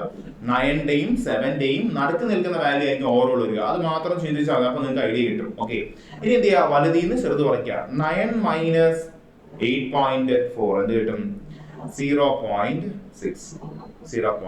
ഇനി 8.4 മൈനസ് 7 1.4. രണ്ടുകൂടെ കട്ട് ചെയ്യാം, 2 കൊണ്ട് കട്ട് ചെയ്യാം. അപ്പൊ എന്ത് കിട്ടും ഇവിടെ 7ഉം ഇവിടെ 3ഉം 7:3 റേഷ്യോയിൽ നമുക്ക് കിട്ടി. ഈ 3 റേഷ്യോ എന്ന് പറഞ്ഞാൽ എത്ര കിലോ 27 കിലോ. അങ്ങനെയാണെങ്കിൽ എന്താ കണ്ടുപിടിക്കേണ്ടത് 7 റേഷ്യോ എത്രയാണ് കണ്ടുപിടിക്കേണ്ടത്. 3 into എത്രയാണ് 27, 3 into 9 ആണ് 27. അപ്പോ 7 into 9 എന്ത് വരും 63 കിലോഗ്രാം. അപ്പോ ആദ്യത്തെ വെറൈറ്റി എത്ര കിലോഗ്രാം ഉണ്ടായിരുന്നു? 63 കിലോഗ്രാം, 63 കിലോഗ്രാം ഉണ്ടായിരുന്നു. അല്ലെങ്കിൽ ഇത്രയും സമയം എടുക്കില്ല. ഞാനിപ്പോ ഈ ഡിസ്കസ് ചെയ്ത് നമ്മൾ ഈ പറഞ്ഞു വരുമ്പോഴാണ് ഇത്രയും സമയം എടുക്കുന്നത്. നിങ്ങൾ സ്വന്തമായിട്ട് ചെയ്ത് നോക്കുക. ഐഡിയ ഉണ്ട് എങ്കിൽ എന്ത് ചെയ്യുക, ഇതിന്റെ പകുതി സമയമേ എടുക്കത്തുള്ളൂ. അതിലൊരു പ്രശ്നവും വരില്ല. നിങ്ങൾ എന്ത് ചെയ്ത് പ്രാക്ടീസ് ചെയ്യുക. ഈ അലിഗേഷൻ മെത്തേഡ് ഒരുപാട് നമുക്ക് യൂസ് ചെയ്യാൻ പറ്റുന്നതാണ്. പ്രാക്ടീസ് ചെയ്യുക. കഴിഞ്ഞ വീഡിയോസും ഞാൻ ഓൾറെഡി ഡിസ്കസ് ചെയ്തിട്ടുണ്ട്. എങ്ങനെയാണ് അലിഗേഷൻ വരുന്നത്, എങ്ങനെയാണ് എന്താ പറയുക, ആ ബേസ് ആണ് നിങ്ങൾക്ക് പ്രശ്നം. ഇവിടെ നോക്കി, ഇവിടെ നമുക്ക് എന്താ വന്നത്? ക്വാണ്ടിറ്റി ആണ് ഈ താഴെ വന്നത്. ഈ താഴെ വരുന്നത് എന്താ? ഇവിടെ വന്നത് ക്വാണ്ടിറ്റി ആണ്. ഇങ്ങനെ പലതിലും പലതാണ് വരുന്നത്. Okay, profit or loss percentage എന്ന് വെച്ചാൽ എന്താ? പ്രോഫിറ്റ് ഓർ ലോസ് പെർസെന്റേജ് എന്ന് വെച്ചാൽ എന്താ? Profit or loss divided by cost price into 100% ആണ്. അപ്പൊ താഴെ എന്ത് വരും? കോസ്റ്റ് പ്രൈസ് വരും. സ്പീഡ് ഈസ് ഈക്വൽ ടു എന്താ? Speed is equal to distance by time ആണ്. അപ്പൊ താഴെ എന്താ വരുന്നത്? ടൈം ആണ് വരുന്നത്. ടൈം ആണ് വരുന്നത്. ക്ലിയർ ആണോ? ഇങ്ങനെ ആ ബേസിൽ വരുന്നതായിരിക്കും എന്ത് ഇവിടെ താഴെ വരിക. അങ്ങനെ നിങ്ങൾ ആലോചിച്ചാലും മതി, പ്രശ്നമൊന്നുമില്ല. ക്ലിയർ ആണല്ലോ? ക്ലിയർ ആണല്ലോ? ഓക്കെ, അടുത്ത ക്വസ്റ്റ്യനിലേക്ക് നമുക്ക് പോവാം. ആവറേജിന്റെ ഒരു ക്വസ്റ്റ്യൻ ആണ്, പെട്ടെന്ന് കിട്ടുന്ന ക്വസ്റ്റ്യൻ ആണ്. Average weight of 8 persons increases by 2.5 kilogram when a new person comes in place of one of them weighing 65 kilogram. അങ്ങനെയാണെങ്കിൽ find the weight of new person. Okay, 8 ആൾക്കാരുണ്ടായിരുന്നു. അതിലെന്താ സംഭവിച്ചത്? when a new person comes in place of one person, ഒരാള് പോയി. Clear ആണോ? 8 പേരിൽ നിന്ന് ഒരാള് പോയി. ഇപ്പൊ എന്താ 7 പേരായി. ആ 7 പേരായിട്ടിരുന്നില്ല. ഒരാള് പിന്നെ പുതിയൊരാൾ വന്നു. ഓക്കെ, ക്ലിയർ ആണല്ലോ? ഓക്കെ, ആ പോയ ആളുടെ വെയിറ്റ് എന്താ? 65 കിലോഗ്രാം. ക്ലിയർ ആണോ? ഇങ്ങനെ പുതിയ ആൾ വന്നപ്പോൾ എന്താ സംഭവിച്ചത്? ഈ 8 ആൾക്കാരുടെയും ആവറേജ് എന്ത് കൂടി? 2.5 കിലോഗ്രാം കൂടി. 2.5 കിലോഗ്രാം കൂടി.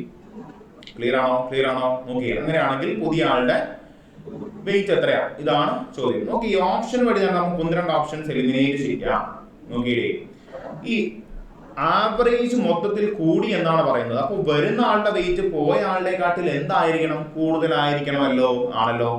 ആവറേജ് മൊത്തം ഒരാൾ പോയി, മറ്റൊരാൾ വന്നു, ഒരു ഗ്രൂപ്പിലേക്ക് വന്നു. ആ ഗ്രൂപ്പിലേക്ക് ഒരാൾ വന്നപ്പോ ആ മൊത്തം ഗ്രൂപ്പിന്റെയും ആവറേജ് കൂടണമെങ്കിൽ എന്താ? ഈ വരുന്ന ആൾക്ക് എന്താ? ഈ ഉള്ള ആൾക്ക്, ഈ പോയ ആളെക്കാട്ടിൽ എന്താ വെയിറ്റ് ഉണ്ടായിരിക്കണം. ഇനി നേരെ മറിച്ച് ഈ ഒരാൾ പോയി മറ്റൊരാൾ വന്നപ്പോ വെയിറ്റ് കുറഞ്ഞാൽ എന്താ സംഭവിക്കുക? ഈ പോയ ആളെക്കാട്ടിൽ വെയിറ്റ് കുറവായിരിക്കണം എന്ത്? ഈ വന്ന ആളുടെ. ക്ലിയർ ആണോ? അപ്പൊ ഈ 60 എന്ന് പറയുന്ന ഓപ്ഷൻ നമുക്ക് കട്ട് ചെയ്യാം. ഇനി 65 എന്ന ഓപ്ഷൻ കട്ട് ചെയ്യാമോ? ഒന്ന് ആലോചിച്ച് എങ്ങനെ നമുക്ക് കട്ട് ചെയ്യാമത്? 65 എങ്ങനെ ഞാൻ ഒഴിവാക്കാം എന്ന് നിങ്ങളടുത്ത് പറയുന്നത്. 65 കിലോഗ്രാം ഉള്ള ഒരാൾ പോയി, 65 കിലോഗ്രാം വെയിറ്റ് ഉള്ള ഒരാൾ വന്നിരുന്നെങ്കിൽ അവിടെ ആവറേജിന് എന്തെങ്കിലും വ്യത്യാസം വരാൻ സാധ്യതയുണ്ടോ? ഒന്ന് ആലോചിച്ച്. ഒരാൾ പോയി, ഇപ്പൊ എനിക്ക് 65 കിലോഗ്രാം, ഞാൻ എന്റെ ഗ്രൂപ്പിൽ നിന്ന് ഒരു 8 പേരുള്ള ഗ്രൂപ്പിൽ ഞാൻ പോയി, എന്റെ സെയിം വെയിറ്റ് ഉള്ള ഒരാൾ വന്നു. അപ്പൊ ആ ഗ്രൂപ്പിന്റെ ആവറേജ് എന്തെങ്കിലും മാറ്റം വരും? ഇല്ല. എന്തായിരുന്നു ആവറേജ് അത് തന്നെ നിലനിൽക്കും. ആണല്ലോ? അത്രേ ഉള്ളൂ. അപ്പൊ 65 വരില്ല. നമ്മൾ 2 ഓപ്ഷനിലേക്ക് എത്തി. ഇനി നമുക്ക് ചെക്ക് ചെയ്ത് നോക്കണം ഏതാ വരുന്നതെന്നുള്ളത്. ഓക്കെ, വേറൊന്നും വേണ്ട. Total increase in weight. എത്ര വെയിറ്റ് ആണ് കൂടുന്നത് ഇവിടെ? 8 ആൾക്കും 2.5 കിലോഗ്രാം കൂടണം. ആണല്ലോ? ആവറേജ് അല്ലേ 2.5 കൂടുന്നത്? മൊത്തത്തിൽ എത്ര കൂടണം? 8 പേർക്കും എത്ര പേരുണ്ടോ അത്രയും പേർക്ക് എത്ര കൂടണം? 2.5 കൂടണം. മൊത്തത്തിൽ എത്ര കൂടണം? 20 കൂടണം. ഓക്കെ, അപ്പൊ വരുന്ന ആൾക്ക് അല്ലെങ്കിൽ ഇപ്പൊ പുതിയ ആളുടെ വെയിറ്റ് എന്താ? New person's weight. പുതിയ ആളുടെ വെയിറ്റ് എന്ത് വരും? ഓൾറെഡി അയാൾക്ക് 65 കാണണം. 65 ഇല്ലാന്നുണ്ടെങ്കിൽ എന്താ? ആവറേജ് ഡ്രോപ്പ് ചെയ്യും. ഇവിടെ കൂടിയല്ലേ വേണ്ടത്? ആണ്. 65 കാണണം. പിന്നെ ഈ 8 പേർ കൂടെ എന്ത് കൊണ്ടുവരണം? 20 കിലോഗ്രാം എക്സ്ട്രാ കൊണ്ടുവരണം. ക്ലിയർ ആണോ? ഈ ആവറേജ്, ഗ്രൂപ്പിന്റെ ആവറേജ് 2.5 കൂട്ടാൻ ഓരോ ആൾക്കും 2.5 കിലോഗ്രാം വീതം കൊടുക്കാൻ ഇയാൾ എന്ത് വേണം? 8 പേർക്കും എന്ത് ചെയ്യണം? 2.5 കിലോഗ്രാം കൊണ്ടുവരണം. 8 പേർക്കും 2.5 കിലോഗ്രാം കൊണ്ടുവരണമെങ്കിൽ ഇയാളുടെ എക്സ്ട്രാ എത്ര വേണം? എത്ര കിലോഗ്രാം ഉണ്ടായിരിക്കണം? 20 കിലോഗ്രാം. 65 പ്ലസ് 20 85 കിലോഗ്രാം ആണ് ഈ വന്ന ആളുടെ വെയിറ്റ്. ഇത്രയും സിമ്പിൾ ആയിട്ട് ചെയ്യാൻ പറ്റുന്ന ക്വസ്റ്റ്യൻ ആണ്. 8 പേർക്കും എന്താ? 2.5 കൂടണം. വരുന്ന ആൾ അതും കൊണ്ട് വേണം വരാൻ. അപ്പൊ മൊത്തത്തിൽ 20 കിലോ എക്സ്ട്രാ അയാൾ കൊണ്ടുവരണം. ഈ പോയ ആളെക്കാട്ടിൽ 20 കിലോ എക്സ്ട്രാ കൊണ്ടുവരണം. പോയ ആൾക്ക് 65 ഉണ്ടായിരുന്നു, എക്സ്ട്രാ 20 കൊണ്ടുവന്നു. 65 പ്ലസ് 20 85 കിലോഗ്രാം. ക്ലിയർ ആണല്ലോ? വരുന്ന ആൾക്ക് 85 കിലോഗ്രാം ഉണ്ടായിരിക്കണം, വെയിറ്റ് ഉണ്ടായിരിക്കണം. ഓക്കെ, അപ്പൊ അടുത്ത ക്വസ്റ്റ്യനിലേക്ക് പെട്ടെന്ന് തന്നെ പോവാം. കോമ്പൗണ്ട് ഇൻട്രസ്റ്റിന്റെ ഒരു ക്വസ്റ്റ്യൻ ആണ്. നമുക്ക് സ്ഥിരം കണ്ടുവരുന്ന ഒരു ചോദ്യമാണ്. സിമ്പിൾ ക്വസ്റ്റ്യൻസ് ആ, ഒരുപാട് പേര് തെറ്റിക്കുന്ന ഒരു ക്വസ്റ്റ്യൻ ആണ്. ഇന്ന് നമുക്കത് കറക്റ്റ് ചെയ്യാം. A sum of money at compound interest amounts to thrice itself in 3 years. Compound interest ആണ്, സിമ്പിൾ അല്ല, സിമ്പിൾ ഇൻട്രസ്റ്റ് അല്ല. എന്നുവെച്ചാൽ എന്താ, a sum of money compound interest amounts to thrice. അതായത് പ്രിൻസിപ്പൾ ഒന്നായിരുന്നത് 3 വർഷം കൊണ്ട് എന്തായി? 3 മടങ്ങായി. 3 വർഷം കൊണ്ട് 3 മടങ്ങായി. ക്ലിയർ ആണോ? ഒന്നായിരുന്നു പ്രിൻസിപ്പൾ, 3 വർഷം കൊണ്ട് എന്തായി? 3 മടങ്ങായി. In how many years it will become എന്ത്? ഒന്നായിരുന്നത് 9 ആകണം, 9 മടങ്ങാകണം. In how many years will it become 9 times itself at the same rate. റേറ്റിന് ഒരു വ്യത്യാസമില്ല, പക്ഷെ എന്താവണം? 1 എന്നുള്ളത് പ്രിൻസിപ്പൾ ഒന്നായിരുന്നു, എന്താവണം? 9 ആകണം. എത്ര വർഷം കൊണ്ട്? ഇതാണ് ക്വസ്റ്റ്യൻ. ക്ലിയർ ആണോ? എന്താണ് പറഞ്ഞത്? പ്രിൻസിപ്പൾ ഒന്നായിരുന്ന പ്രിൻസിപ്പൾ 3 ആയി, 3 ഇരട്ടിയായി 3 വർഷം കൊണ്ട്. അങ്ങനെയാണെങ്കിൽ ഒന്നായിരുന്ന പ്രിൻസിപ്പൾ 9 ഇരട്ടി ആവണം എത്ര വർഷം കൊണ്ട്? ക്ലിയർ ആണോ? ഒന്നും ചെയ്യാനില്ല. കോമ്പൗണ്ട് ഇൻട്രസ്റ്റ് ആണെങ്കിൽ ഞാൻ പറയാ, സിമ്പിൾ ആയിട്ട് ചെയ്യാം. 3 എന്ന് വെച്ചാൽ എന്താ? 3:1 അല്ലേ? പവർ മാത്രം ശ്രദ്ധിക്കുക. 3:1 ആവാൻ എന്താ? 3 വർഷം. ക്ലിയർ ആണോ? പവർ മാത്രം ശ്രദ്ധിക്കുക. ഇനി 9 എന്ന് വെച്ചാൽ എന്താ? 3 സ്ക്വയർ അല്ലേ? പവർ 2. അപ്പോ 3 സ്ക്വയർ ആവാൻ എന്താ? 3 years into 2. ഇത്രയേ ഉള്ളൂ. 3 years into 2. അപ്പൊ എന്താ വരുന്നേ? 9 years. സിമ്പിൾ അല്ലേ? പവർ മാത്രം ശ്രദ്ധിക്കുക. ഇനി അടുത്തൊരു ക്വസ്റ്റ്യനോട് നമ്മുടെ ആൻസർ കിട്ടി. 9 years ദാ ഓപ്ഷനിലുണ്ട്. Sorry 6 years. 3 into 2 6 years. Sorry 3 into 2 6 years. ദാ ഓപ്ഷനിലുണ്ട് 6 years. ഓക്കെ. ഇനി നോക്കിയാ 27 ടൈംസ് ആകണം എന്ന് പറഞ്ഞിരുന്നുവെങ്കിലോ 27 ടൈംസ് ആകണം. പ്രിൻസിപ്പൾ 1 ആയിരുന്നത് എത്രയോ വർഷം കഴിയുമ്പോൾ എന്തായി? 27 മടങ്ങായി. ആദ്യം ഈ ക്വസ്റ്റ്യൻ ഞാനൊന്ന് ചെറുതായിട്ട് തിരിക്കുക. ബിക്കം 27 ടൈംസ് എന്ന് ചോദിക്കുക. ഇവിടെ ആദ്യം വന്നത് എന്താ? 9 ടൈംസ് എന്താണ് ക്വസ്റ്റ്യൻ വന്നത്? 27 ടൈംസ് ആയി എന്നുള്ള ക്വസ്റ്റ്യൻ ഞാൻ തിരുത്തി. ഓക്കെ, അതാണ് ഇനി നമ്മുടെ ക്വസ്റ്റ്യൻ. ഓക്കെ, അപ്പൊ എന്താ വരുന്നത്? 3 എന്ന് പറഞ്ഞാൽ 3:1. പവർ ശ്രദ്ധിക്കുക 1. എത്ര വർഷം കൊണ്ട്? 3 വർഷം കൊണ്ട്. 27 എന്ന് വെച്ചാൽ എന്താ? 3 ക്യൂബ് അല്ലേ? പവർ ശ്രദ്ധിക്കുക, ക്യൂബ് 3 ആണ്. അപ്പൊ എന്ത് വരും? 3 years into 3. അപ്പൊ എന്താ? 9 years. 9 വർഷം കൊണ്ട് മാത്രമേ പ്രിൻസിപ്പൾ ഒന്നായിരുന്നത് എന്താവൂ? 27 മടങ്ങാവൂ. അതേപോലെ തന്നെ 6 വർഷം കൊണ്ട് മാത്രമേ പ്രിൻസിപ്പൾ ഒന്നായിരുന്നത് എന്താവൂ? 9 മടങ്ങാവൂ. ക്ലിയർ ആണോ? കോമ്പൗണ്ട് ഇൻട്രസ്റ്റ് വന്നാൽ നിങ്ങൾ വേറെ ഒന്നും ആലോചിക്കേണ്ട, ഇത് തന്നെ ചെയ്താൽ മതി. വേറെ മെത്തേഡ് ഒന്നും ആലോചിക്കേണ്ട, എളുപ്പത്തിൽ കിട്ടാൻ പറ്റുന്ന ഒരു മെത്തേഡാണ്.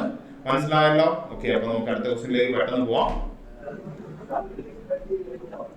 ഓക്കെ, നോക്കിയോ അടുത്ത question. If a plus b plus c equal to 1, a plus b plus c equal to 1, conditions തരികയാണ്. ഒരു കണ്ടീഷൻ മാത്രമല്ല ഉള്ളത്. Comma ab plus bc plus ca equal to -4. 2 conditions തന്നിട്ടുണ്ട്. And abc equal to -3. ഞാൻ 3 conditions ആണ് നമുക്ക് ഇവിടെ വന്നിട്ടുള്ളത്. അങ്ങനെയാണെങ്കിൽ find the value of a raised to 4 plus b raised to 4 plus c raised to 4. ഓൾജിബ്രയുടെ ഒരു ക്വസ്റ്റ്യൻ ആണ്.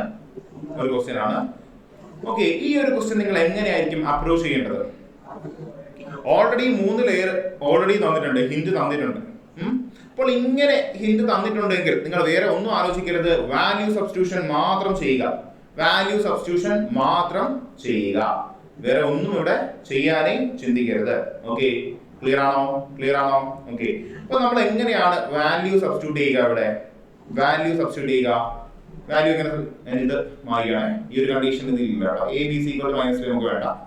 ഓക്കെ, എങ്ങനെയായിരിക്കും വാല്യൂ നമ്മൾ സബ്സ്റ്റിറ്റ്യൂട്ട് ചെയ്യുക?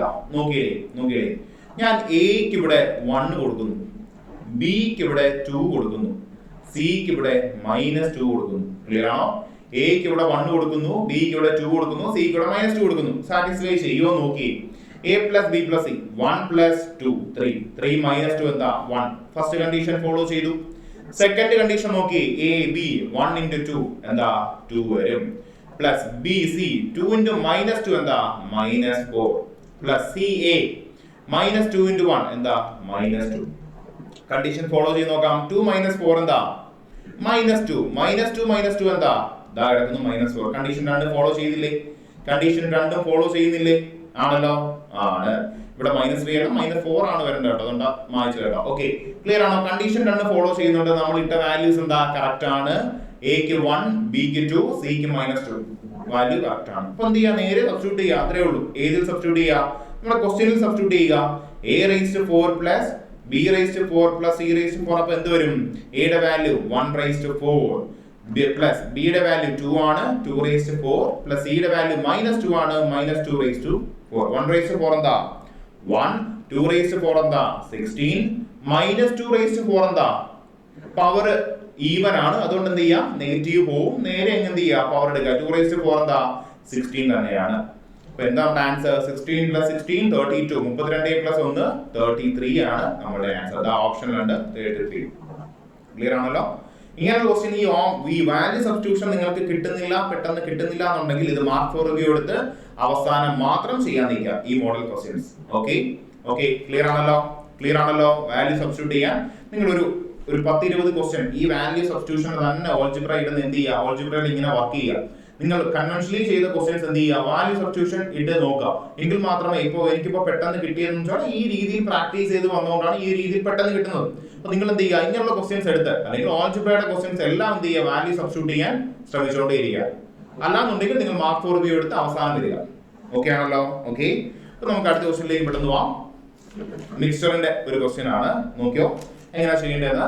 A jar contains A blend of fruit juice and water. ഒരു ജാറിൽ എന്തൊക്കെയാണ് ഇരിക്കുന്നത്, ഏതിന്റെയൊക്കെ മിക്സ്ചർ ആയിരിക്കുന്നത്, ഫ്രൂട്ട് ജ്യൂസും വെള്ളവും. ഓക്കെ, ഇൻ ദ റേഷ്യോ എന്ത്, 5:x റേഷ്യോയിൽ എന്ത് ചെയ്യുക, ഫ്രൂട്ട് ജ്യൂസും വാട്ടറും ഇരിക്കുക. ക്ലിയർ ആണല്ലോ? ഫ്രൂട്ട് ജ്യൂസിന്റെ റേഷ്യോ 5ഉം വാട്ടറിന്റെ ratio x. Okay, when 4 liters of water is added, okay, ഇത് ജ്യൂസ് ഇത് water. Okay, when 4 liters of water is added, 4 litre വെള്ളം ആഡ് ചെയ്യുക, 4 ലിറ്റർ വെള്ളമാണ് ആഡ് ചെയ്യുന്നത്, to 16 liters of this blend. Okay, അപ്പൊ ഈ ബ്ലെൻഡ് മൊത്തത്തിൽ എത്ര ലിറ്റർ ആയിരുന്നു, 16 ലിറ്റർ. അതായത് ഈ മിക്സറിന്റെ ടോട്ടൽ ക്വാണ്ടിറ്റി എന്താ, 16 ലിറ്റർ. അതിന്റെ കൂടെയാണ് അതിന്റെ മുകളിലാണ് എന്ത് ആഡ് ചെയ്യുന്നത്, 4 ലിറ്റർ വെള്ളം കൂടെ ആഡ് ചെയ്ത് കൊടുക്കുക. അപ്പോൾ എന്താ സംഭവിച്ചത്, the ratio of fruit juice to water become 1:1. അങ്ങനെ വെള്ളം ആഡ് ചെയ്തപ്പോൾ ഫ്രൂട്ട് ജ്യൂസിന്റെ വാട്ടറിന്റെ റേഷ്യോ എന്തായി, 1:1 ആയി. അങ്ങനെയാണെങ്കിൽ എന്താ കണ്ടുപിടിക്കേണ്ടത്, മോസ്റ്റ് പ്രോബബ്ലി എന്താ, x തന്നിട്ടുണ്ട്, x ന്റെ വാല്യൂ ആണ് കണ്ടുപിടിക്കേണ്ടത്. ക്വസ്റ്റ്യൻ ക്ലിയർ ആണോ? പെട്ടെന്ന് നമുക്ക് ചെയ്യാൻ നോക്കി. ഇവിടെ 16 ലിറ്ററിലാണ് തുടങ്ങിയത് ആണല്ലോ, 16 ലിറ്റർ ആയിരുന്നു ആദ്യം, അതിലൂടെ 4 ലിറ്റർ വെള്ളം ആഡ് ചെയ്തു. അപ്പൊ ഈ ടോട്ടൽ മിക്സറിന്റെ ക്വാണ്ടിറ്റി എന്തായി, 16 + 4 20 ലിറ്റർ ആയല്ലോ, 20 ലിറ്റർ ആയി. ഇത്രയേ ഉള്ളൂ. ഇത് നിങ്ങൾ മനസ്സിലാക്കുകയാണെങ്കിൽ പെട്ടെന്ന് ഈ ക്വസ്റ്റ്യൻ ചെയ്യാം. 20 ലിറ്റർ ആയി. നോക്കി, 2 യൂണിറ്റ് 1 + 1, അതായത് ജ്യൂസ് പ്ലസ് വാട്ടറിലെ 20 ലിറ്റർ. 2 യൂണിറ്റിന്റെ വാല്യൂ എന്താ, 20 ലിറ്റർ. ക്ലിയർ ആണോ? അപ്പൊ 1 യൂണിറ്റ് എത്രയാ, 20/2 10 ലിറ്റർ. നോക്കി, അപ്പൊ ഫ്രൂട്ട് ജ്യൂസ് എത്രയാ, ഫൈനൽ മിക്സ്ചറിൽ ഫ്രൂട്ട് ജ്യൂസ് 10 ലിറ്റർ, ഇവിടെ എത്രയാ, വാട്ടറും 10 ലിറ്റർ. ക്ലിയർ ആണല്ലോ? ഓക്കെ, നോക്കി, ഇവിടെ ഫ്രൂട്ട് ജ്യൂസിന് എന്തെങ്കിലും മാറ്റം ഉണ്ടോ, ഇവിടെ വെള്ളം മാത്രമല്ലേ ആഡ് ചെയ്യുന്നുള്ളൂ, ഫ്രൂട്ട് ജ്യൂസ് ആഡ് ചെയ്യുന്ന ആരും ഒന്നും പറഞ്ഞിട്ടില്ലല്ലോ, ഇല്ല. അപ്പൊ ഈ 10 ലിറ്റർ തന്നെയാണ് എന്ത്, ഇവിടെയും ഫൈനലിലുള്ള അതേ ക്വാണ്ടിറ്റി തന്നെയാണ് ഇനിഷ്യലി ഉണ്ടായിരുന്നത്. കാരണം എന്താ, ഫ്രൂട്ട് ജ്യൂസ് ഈ മിക്സറിൽ അല്ലെങ്കിൽ ബ്ലെൻഡിൽ ആഡ് ചെയ്യുന്നില്ല. ക്ലിയർ ആണല്ലോ? ഇനി നോക്കി, 10 ലിറ്റർ വാട്ടർ ആണ് ഫൈനൽ വന്നത്. അതെങ്ങനെയാ വന്നത്, 4 ലിറ്റർ വെള്ളം ആഡ് ചെയ്തിട്ടാ. ആ 4 ലിറ്ററും കുറയ്ക്കുക. അപ്പൊ എന്താണ് എക്സിന്റെ വാല്യൂ, എക്സിന്റെ വാല്യൂ ആണ് പറഞ്ഞത്. എക്സിന്റെ വാല്യൂ എന്താ, 10 - 4 ലിറ്റർ 6 ലിറ്റർ. അതായത് ഇനിഷ്യലി 10 ലിറ്റർ ജ്യൂസ് ഉണ്ടായിരുന്നു, അത് 6 ലിറ്റർ വെള്ളം ഉണ്ടായിരുന്നു. 10 ലിറ്റർ ഫ്രൂട്ട് ജ്യൂസ് ആയിട്ട് 10 ലിറ്റർ വാട്ടർ 6 ലിറ്റർ, മൊത്തമാണ് എന്താ 16 ലിറ്റർ. ക്ലിയർ ആണല്ലോ?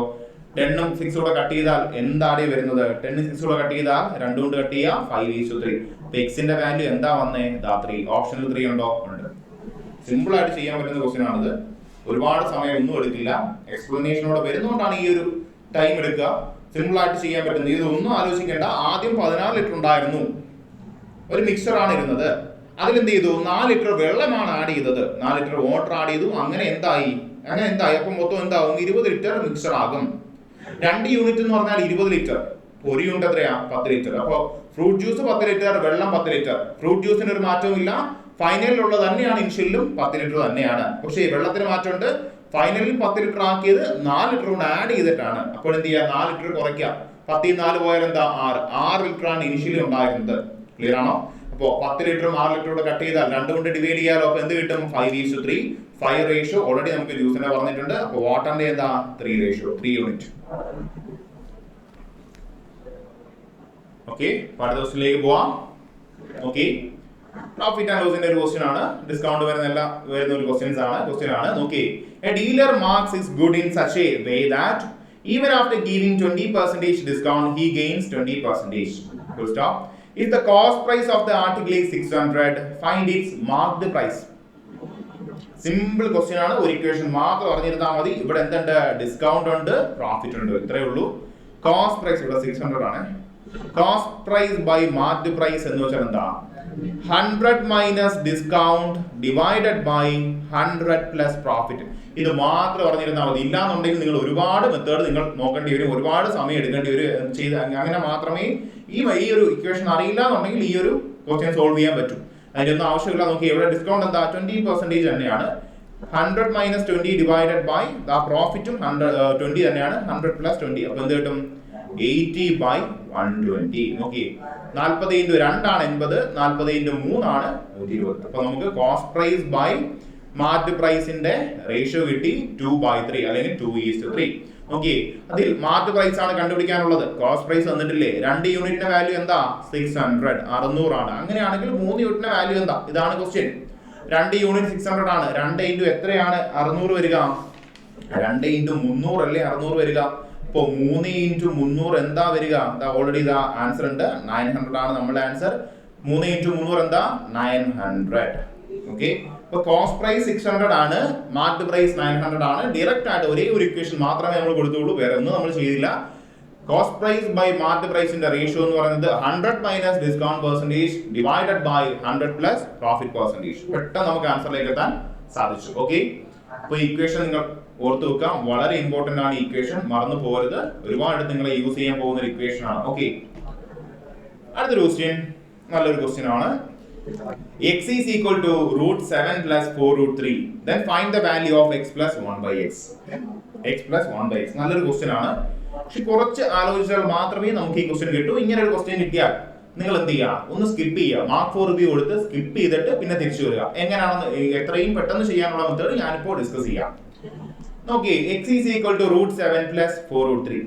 ഞാൻ x സ്ക്വയർ എടുത്തു. അപ്പോൾ എന്ത് ചെയ്തു? ഈ റൂട്ട് അങ്ങ് പോവില്ലേ? അപ്പൊ എന്താ? x square is equal to എന്താ? 7 plus 4√3 ആണല്ലോ. x square is equal to 7 plus 4√3. കിട്ടിയല്ലോ. ഓക്കെ. അതവിടെ ഇരിക്കട്ടെ. ഞാൻ ഇതിനെ ഒന്ന് സ്പ്ലിറ്റ് ചെയ്യാം. ഈ 7 plus 4√3 ചെറുതായിട്ടൊന്ന് സ്പ്ലിറ്റ് ചെയ്യാൻ നോക്കുക. എങ്ങനെ എനിക്ക് സ്പ്ലിറ്റ് ചെയ്യാം? നോക്കി, 7 എനിക്ക് 4 plus 3 എന്ന് എഴുതാലോ. 4 plus 3 plus 2, 4 2 × 2√3 എന്ന് എഴുതാം. ക്ലിയർ ആണല്ലോ. എടാ ഇനിയൊന്ന് നോക്കി, ഇതിനെ എപ്പോഴെങ്കിലും നിങ്ങൾക്ക് കണ്ടുപരിചയമുണ്ടോ? ഇതെന്ന് പറയുന്നത് a plus b the whole square അല്ലേ? നോക്കിയിടേ എയുടെയും ബിയുടെയും വാല്യൂ a equal to 2 ഉം b equal to √3 ഉം. നോക്കിയിടേ എന്താ വരുന്നത്? a plus b അതായത് 2 plus √3 the whole square എന്താ വരുന്നത്? a square അതായത് 2 square 4 plus b square √3 square 3 plus 2 into എന്താ? a into b 2 into √3. ഇത് തന്നെയല്ലേ മുകളിൽ വന്നത്? ആണല്ലോ. ഓക്കെ, ക്ലിയർ ആണല്ലോ. അപ്പൊ നമുക്ക് x എന്ന് ഉള്ളതിനെ നമുക്ക് എങ്ങനെ എഴുതാം? x is equal to എങ്ങനെ എഴുതാം? നമുക്ക് x square is equal to എന്താ? 2 plus √3 the whole square ആണെങ്കിൽ x എന്താ? ഈ സ്ക്വയർ രണ്ടിടത്തും പോവും. അപ്പൊ എന്ത് കിട്ടും? 2 plus √3. ഇത്രയേ ഉള്ളൂ, നമ്മുടെ ആൻസർ ആയി. ഇനി നിങ്ങൾ എന്ത് ചെയ്യാം? x is equal to 2 plus √3, 1/x is equal to എന്താ? 1/2√3 എന്നൊന്നും ചെയ്യേണ്ട ആവശ്യമില്ല. ഇത് നോക്കി, ഈ രണ്ടിന്റെയും സ്ക്വയർ എടുത്ത് നോക്കി. 2 സ്ക്വയർ എന്താ? 4. √3 സ്ക്വയർ എന്താ? 3. ഇതിന്റെ ഡിഫറൻസ് ഒന്ന് എടുത്തേ. 1 അല്ലേ? 4 - 3 1 അല്ലേ? ഇങ്ങനെയുള്ള കണ്ടീഷനിൽ ഇതിന്റെ റെസിപ്രോക്കൽ അതായത് 1/x എന്ന് പറയുന്നത് എന്തായിരിക്കും? എപ്പോഴും 1/x എന്ന് പറയുന്നത് എന്തായിരിക്കും? ഈ സൈൻ അങ്ങ് മാറ്റുക. പ്ലസ് ആണെങ്കിൽ എന്ത് ചെയ്യുക? മൈനസ് ഇടുക. അത്രേ ഉള്ളൂ. 2 - √3 ആയിരിക്കും. ഇങ്ങനെ കണ്ടീഷൻ ഫോളോ ചെയ്താൽ മാത്രം. ഇവിടെ നോക്കി, 2 സ്ക്വയർ 4 ആണ്, √3 സ്ക്വയർ 3 ആണ്. 4 - 3 എന്താ? 1 ആണ്. ഡിഫറൻസ് 1 ആണ്. അപ്പൊ എന്ത് ചെയ്യുക? റെസിപ്രോക്കൽ എന്ന് പറയുന്നത് നേരെ എന്നാലുള്ള സിമ്പിൾ അങ്ങ് മാറ്റിയിടുക. അത്രേ ഉള്ളൂ. അപ്പൊ നമുക്ക് നോക്കി ആൻസറിലേക്ക് എത്താം. 1/x plus 1/x എന്താ? x is equal to എന്താ? 2 plus √3 plus 1/x എന്താ? ഓൾറെഡി നമ്മൾ ഇതാ കണ്ടുപിടിച്ചു. 2 - √3 plus √3 minus √3 കട്ട് ചെയ്തു. 2 plus 2 എന്താ? 4. നമ്മുടെ ആൻസർ ഇതാ ഓപ്ഷൻ 4. ക്ലിയർ ആണല്ലോ. ഏറ്റവും ഈസിയസ്റ്റ് മെത്തേഡ്, ഈ ഒരു ക്വസ്റ്റ്യൻ ചെയ്യാൻ ഏറ്റവും ഈസിയസ്റ്റ് മെത്തേഡ് ആണ് ഇത്. ഇതിലും ഈസി മെത്തേഡ് കാണാൻ വഴിയില്ല. എന്ത് ചെയ്യുക? ഇത്രയും കാര്യങ്ങൾ പെട്ടെന്ന് ചെയ്യണം. അതാണ് ഞാൻ പറഞ്ഞത്. ഇങ്ങനെ ഒരു മോഡൽ ക്വസ്റ്റ്യൻ വന്നാൽ എന്ത് ചെയ്യുക? മാർക്ക് ഫോർ റിവ്യൂ എടുക്കുക, പിന്നെ തിരിച്ചു വരിക. അതായിരിക്കും ഏറ്റവും നല്ലത്. ഓക്കെ, അടുത്ത ക്വസ്റ്റ്യനിലേക്ക് പോവാം. the HCF of two numbers is 4 and the product of their number is 96. Okay, how many such pairs of numbers are possible? Okay, നല്ലൊരു ക്വസ്റ്റ്യൻ ആണ്, പക്ഷേ എളുപ്പമാണ്. HCF ഉം കോപ്രൈമും തമ്മിലുള്ള ബന്ധം നിങ്ങൾക്ക് അറിയാമെങ്കിൽ നിങ്ങൾക്ക് എളുപ്പമാണ്. ഒരു എക്സാമ്പിൾ ഞാൻ പറഞ്ഞുതരാം, എന്നിട്ട് നമുക്ക് ഈ ക്വസ്റ്റ്യൻ ചെയ്യാം. അപ്പോൾ നമുക്ക് പെട്ടെന്ന് ചെയ്യാൻ പറ്റും. 12,18 ഈ രണ്ട് നമ്പേഴ്സിന്റെ HCF എന്താ? പെട്ടെന്ന് കിട്ടും. എന്താ? 6 ആണ്. ഹൈയസ്റ്റ് കോമൺ ഫാക്ടർ 6 വരൂ. ഓക്കെ, ക്ലിയർ ആണല്ലോ? നോക്കി, ഈ 12 ൽ 6 മാറ്റിയാൽ ബാക്കി അവിടെ ലെഫ്റ്റ് ആണ് എന്താ? 12 ഡിവൈഡ് ബൈ 6 എന്താ? 2 ആണ്. 18 ഡിവൈഡ് ബൈ 6 എന്താ? ഈ 18 ൽ നിന്ന് 6 അങ്ങ് മാറ്റിയാൽ എന്താ ബാക്കിയാവുന്നത്? 3 ആണ്. ഇത് കോപ്രൈം അല്ലേ? ഇത് കോപ്രൈം നമ്പർ അല്ലേ? ഇത്രയേ ഉള്ളൂ. ക്ലിയർ ആണോ? HCF ഉം കോപ്രൈമും തമ്മിലുള്ള ബന്ധം നിങ്ങൾക്ക് മനസ്സിലായല്ലോ. അപ്പോ ഇതിൽ നിന്ന് ഫസ്റ്റ് നമ്പർ എനിക്ക് എങ്ങനെ എഴുതാം? 6 into 2 HCF into 2 HCF into first coprime 12. ഇനി സെക്കൻഡ് നമ്പറോ HCF into സെക്കൻഡ് കോപ്രൈം 3 18. 12ഉം 18ഉം ആണ് എന്ത്? നമ്പേഴ്സ് അല്ലേ? ആണല്ലോ. ഇത് മാത്രം അറിഞ്ഞിരുന്നാൽ മതി. ഈ ക്വസ്റ്റ്യൻ സിമ്പിൾ ആയിട്ട് നിങ്ങൾക്ക് ചെയ്യാം. ഈ ഒരു കണക്ഷൻ മനസ്സിലായല്ലോ HCF ഉം കോപ്രൈമും തമ്മിലുള്ളത്. ഓക്കെ, ഓക്കെ, ഇനി ഈ ക്വസ്റ്റ്യനിലേക്ക് നമുക്ക് കടക്കാം. HCF of two numbers is 4 and the product of their number is 6. Okay, HCF 4 ആണ്. ഞാൻ ആ കോപ്രൈം, ഇതിൽ അടങ്ങിയിരിക്കുന്ന കോപ്രൈമിന് x ഉം y എന്ന് വാല്യൂ കൊടുത്തു. അപ്പൊ ഫസ്റ്റ് നമ്പർ എനിക്ക് എങ്ങനെ എഴുതാം? HCF into ആദ്യത്തെ കോപ്രൈം 4x. ഇനി സെക്കൻഡ് നമ്പർ എനിക്ക് എങ്ങനെ എഴുതാം? HCF into സെക്കൻഡ് കോപ്രൈം, അതായത് 4y. ഇതാണ് രണ്ട് നമ്പേഴ്സ്. ക്ലിയർ ആണല്ലോ? അപ്പോൾ പ്രൊഡക്റ്റ് 96 അല്ലേ ഈ നമ്പേഴ്സിന്റെ? അതായത് 4x into 4y equal to 96. Okay, അപ്പോൾ 4x into 4y എന്താ? 16xy equal to 96. 16 ഉം 96 കൂടെ കട്ട് ചെയ്യാം. കട്ട് ചെയ്യുമ്പോൾ എന്ത് കിട്ടും? 16 into 6 ആണ് 96. അപ്പോൾ xy എന്ത് കിട്ടി? 96 കിട്ടി. xy 96 കിട്ടി. അതായത് കോപ്രൈമിന്റെ പ്രൊഡക്റ്റ് എത്ര കിട്ടി? 6 കിട്ടി. കോപ്രൈമിന്റെ പ്രൊഡക്റ്റ് എന്ത് കിട്ടി? 6 കിട്ടി. ഇപ്പോ എന്താ അവിടെ ക്വസ്റ്റ്യൻ പറഞ്ഞിരിക്കുന്നത്? How many such pairs of numbers are possible? അതായത് എക്സും വൈക്കും എത്ര പെയർ ഓഫ് നമ്പേഴ്സ് നമുക്ക് കൊടുക്കാൻ പറ്റും? നോക്കി, 1 into 6 അല്ലേ? 1 ഉം 6 ഉം കോപ്രൈം അല്ലേ? എന്താ കോപ്രൈം നിങ്ങൾക്ക് അറിയാലോ? രണ്ട് നമ്പേഴ്സിന്റെ ഒരു കൂട്ടമാണ്. അത് പ്രൈം നമ്പർ ആകണമെന്നില്ല. ആ ഒരു കണ്ടീഷൻ മാത്രം ഫോളോ ചെയ്താൽ മതി. അതിന്റെ ഹൈയസ്റ്റ് കോമൺ ഫാക്ടർ എടുക്കുമ്പോൾ 1 കിട്ടുകയാണെങ്കിൽ ആ കണ്ടീഷൻ ഫോളോ ചെയ്യുന്ന പെയർ ഓഫ് ടു നമ്പേഴ്സ് എല്ലാം എന്താ? കോപ്രൈം നമ്പേഴ്സ് ആണ്. രണ്ട് പ്രൈം നമ്പേഴ്സ് എടുത്താൽ കോപ്രൈം ആണ്. രണ്ട് കൺസിക്യൂട്ടീവ് നമ്പേഴ്സ്, അടുത്തടുത്തുള്ള രണ്ട് നമ്പേഴ്സ് എടുത്താൽ കോപ്രൈം ആണ്. അടുത്തടുത്തുള്ള odd numbers, 2 consecutive odd numbers എന്താണ്? കോപ്രൈം ആയിരിക്കും. ക്ലിയർ ആണല്ലോ?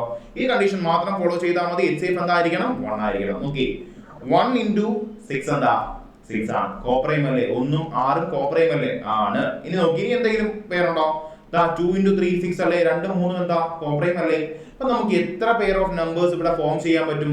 ഫസ്റ്റ് പെയർ, സെക്കൻഡ് പെയർ, രണ്ട് പെയർ ഓഫ് നമ്പേഴ്സ് നമുക്ക് ഇവിടെ ഫോം ചെയ്യാൻ പറ്റും. അതായത് 6 into ഫസ്റ്റ് നമ്പർ 6 into 6 36.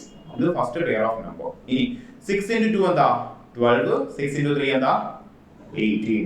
ഇങ്ങനെ രണ്ട് നമ്പേഴ്സ് നമുക്ക് രണ്ട് രീതിയിലുള്ള രണ്ട് പെയർ ഓഫ് നമ്പേഴ്സ് നമുക്ക് ഫോം ചെയ്യാൻ ഇവിടെ സാധിക്കുന്നതാണ്. നോക്കിയേ, 12 into 18. അതേപോലെ 12 ഉം 6ന്റെ രണ്ട് പെയർസ്, 1 ഉം 6 ഉം അതേപോലെ 2 ഉം 3 രണ്ട് പെയർ ഫോം ചെയ്യാൻ സാധിക്കുന്നത്. അതാണ് നമുക്ക് ചോദിച്ചിരിക്കുന്നത്. 2 pair of numbers are possible in this condition. ഈ കണ്ടീഷനിൽ രണ്ട് പെയർ ഓഫ് നമ്പേഴ്സ് പോസിബിൾ ആണ്. ക്ലിയർ ആണോ? ഓക്കെ, അപ്പൊ നമുക്ക് അടുത്ത ക്വസ്റ്റ്യനിലേക്ക് പോവാം. അടുത്ത ക്വസ്റ്റ്യൻ നോക്കി, average of 10 consecutive odd numbers is 40. 10 അടുത്തടുത്തുള്ള 10 നമ്പർ ഓഡ് നമ്പേഴ്സിന്റെ എന്താണ്? ആവറേജ് 40 ആണ്. അങ്ങനെയാണെങ്കിൽ ആ സീരീസിൽ ഏറ്റവും വലിയ നമ്പർ ഏതാണെന്ന് കണ്ടുപിടിക്കാം. സിമ്പിൾ ആയിട്ട് ചെയ്യാം. നോക്കി, 5ാമത്തെ നമ്പറിന്റെയും 6ാമത്തെ നമ്പറിന്റെയും ഇടയിൽ വരുന്ന നമ്പർ അല്ലേ 40? ആണല്ലോ. ഓക്കെ, 5ാമത്തെ നമ്പർ എന്ത് വരും? 40 minus 1 39. ഇനി അടുത്ത നമ്പർ എന്ത് വരും? നോക്കി, 40 plus 1 41. രണ്ടും ഓഡ് നമ്പേഴ്സ് അല്ലേ?